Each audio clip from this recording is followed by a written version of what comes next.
Seharusnya, baik pihak Nasdem maupun pihak Anies bisa bersama-sama menahan diri untuk menunda deklarasi sambil menunggu hasil pemeriksaan KPK.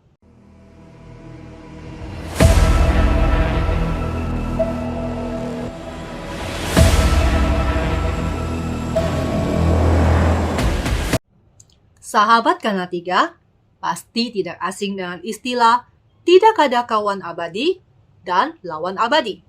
Yang ada adalah kepentingan abadi. Kawan adalah istilah untuk seseorang yang mengenal kita, mengerti tentang kita, selalu memahami kita, dan selalu dekat dengan kita.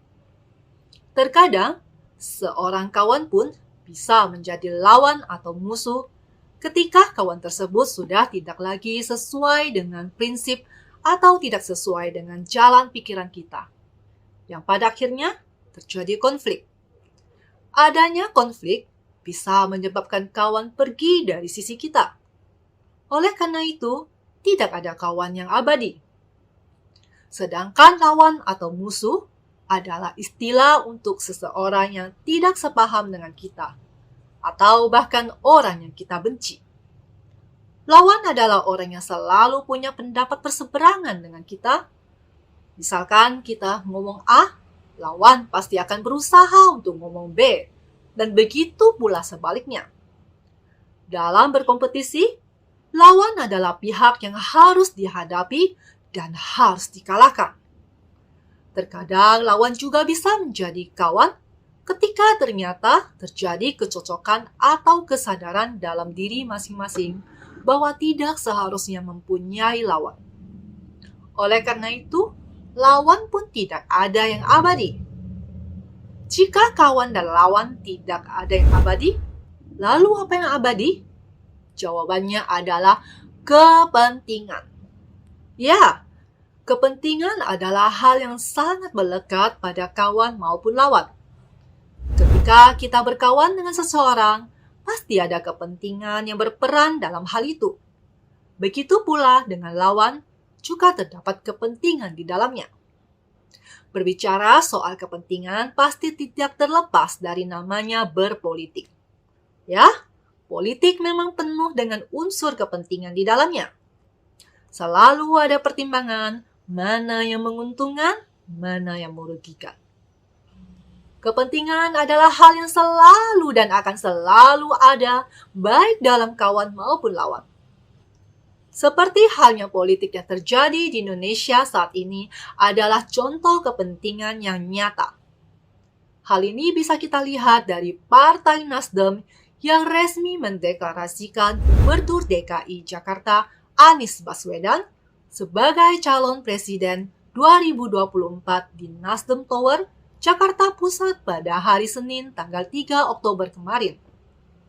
Kita bisa lihat bahwa ada banyak kepentingan yang terkait dengan pengusungan Anies sebagai bakal Capres 2024 oleh Nasdem. Sepertinya Partai Nasdem sudah tidak sabar ingin segera mendapat efek elektoral dari nama Anies. Elektabilitas Anies yang selalu masuk dalam 3 besar dari lembaga survei ini dimanfaatkan Nasdem untuk mendongkrak suara partainya karena Anies memiliki daya elektoral yang cukup besar sebagai Capres 2024. Nasdem tentu akan mendapatkan limpahan berkah elektabilitas dari Anies. Para pemilih dan loyalis Anies secara otomatis akan mendukung dan memilih Partai Nasdem. Langkah cepat Nasdem mengusung Anies selain untuk menggenjot efek elektoral, juga karena sekitar 2 pekan lagi Anies sudah tidak memiliki jabatan publik lagi. Nasdem memanfaatkan momentum popularitas Anies yang akan purna tugas sebagai Gubernur DKI Jakarta pasca 16 Oktober 2022 mendatang. Dengan deklarasi itu, Nasdem sudah ingin memastikan bahwa Anies secara karir politiknya tidak akan berhenti. Karir politik Anies tetap bisa berlanjut meski tidak lagi menjabat sebagai Gubernur DKI. Nasdem sudah memperhitungkan setelah Anies tidak menjadi gubernur, Anies bisa lanjut untuk menapaki karir politiknya sebagai calon presiden yang diusung oleh Nasdem. Anies tidak menganggur secara politik dan popularitasnya sebagai bakal capres ke depannya akan tetap muncul. Langkah politik Surya Paloh memang luar biasa. Partai Nasdem yang tidak memiliki kader yang potensial tentunya akan susah mendongkrak popularitasnya. Untuk itu, penting bagi Nasdem memilih seorang tokoh di luar partainya yang memiliki elektabilitas tinggi dan memiliki basis massa pendukungnya besar untuk dijadikan bakal capresnya. Kebetulan, ada Anies yang juga tidak mempunyai partai, tidak memiliki beban partai, dan yang paling penting, Anies juga butuh partai sebagai kendaraan politiknya untuk mendapatkan tiket capres. Baik Nasdem maupun Anies sama-sama mempunyai kepentingan dan saling membutuhkan. Ini simbiosis mutualisme. Maka ketika keduanya bertemu, bisa klop dan deklarasi pun terjadi. Padahal jauh sebelumnya, Partai Nasdem adalah lawan politik dari Anies.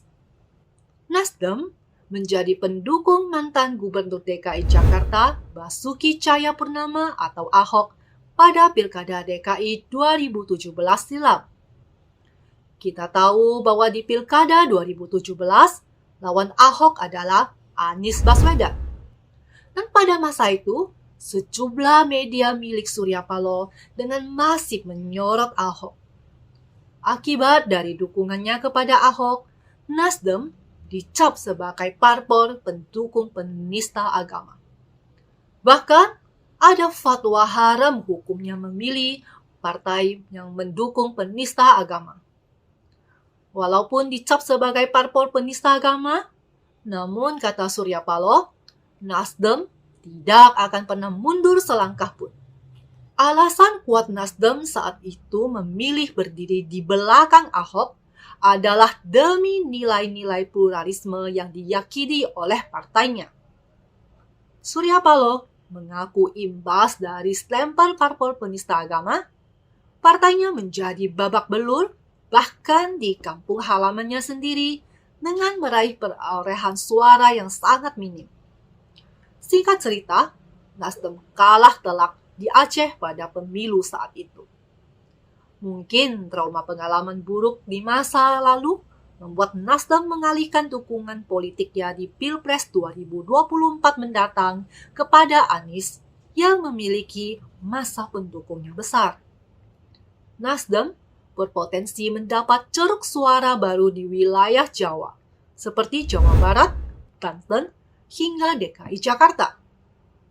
Tokoh yang dulunya dinilai tidak sejalan dengan Nasdem, sekarang malah dianggap mempunyai keyakinan dalam perspektif yang sejalan dengan apa yang Nasdem yakini. Tokoh yang pernah memanfaatkan isu SARA dan politik identitas untuk memenangkan kursi Gubernur DKI Jakarta pada Pilkada 2017 silam. Kini, Nasdem melihat sosok Anies sebagai tokoh yang terbaik dari yang terbaik.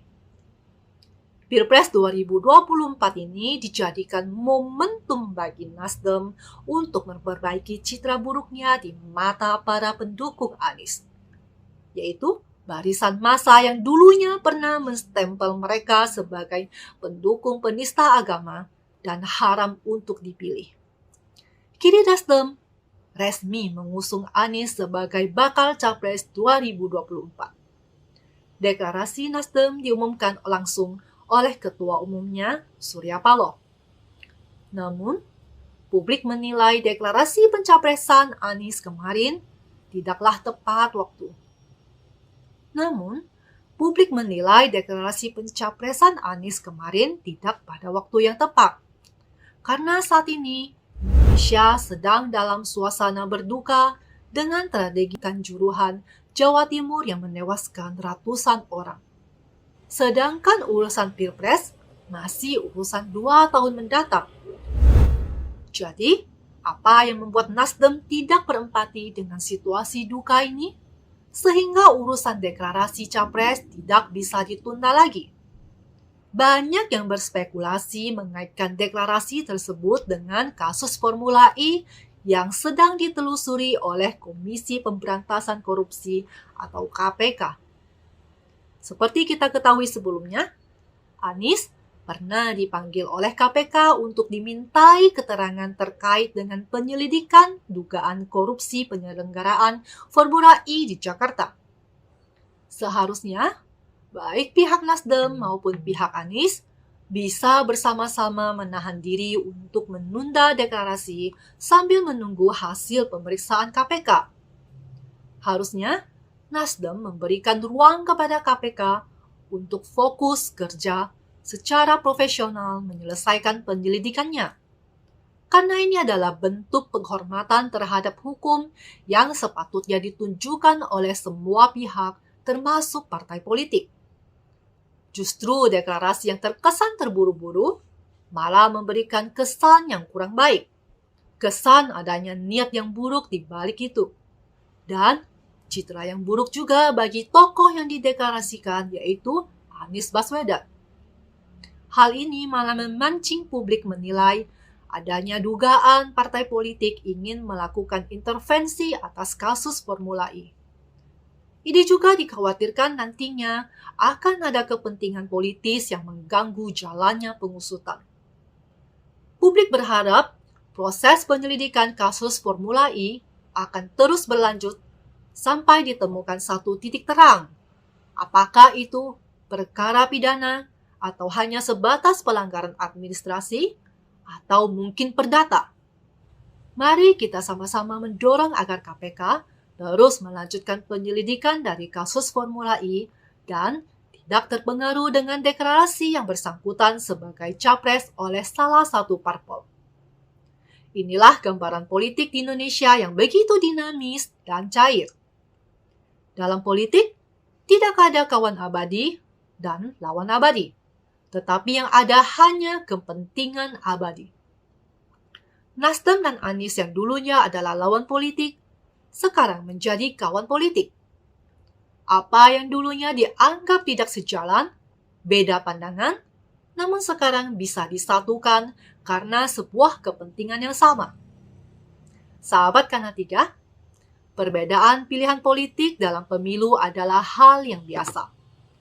Kita jangan sampai terpecah belah ketika adanya perbedaan pilihan politik. Ini adalah negara demokrasi. Jangan sampai karena perbedaan pilihan politik, kita menjadi terprovokasi dan saling bermusuhan.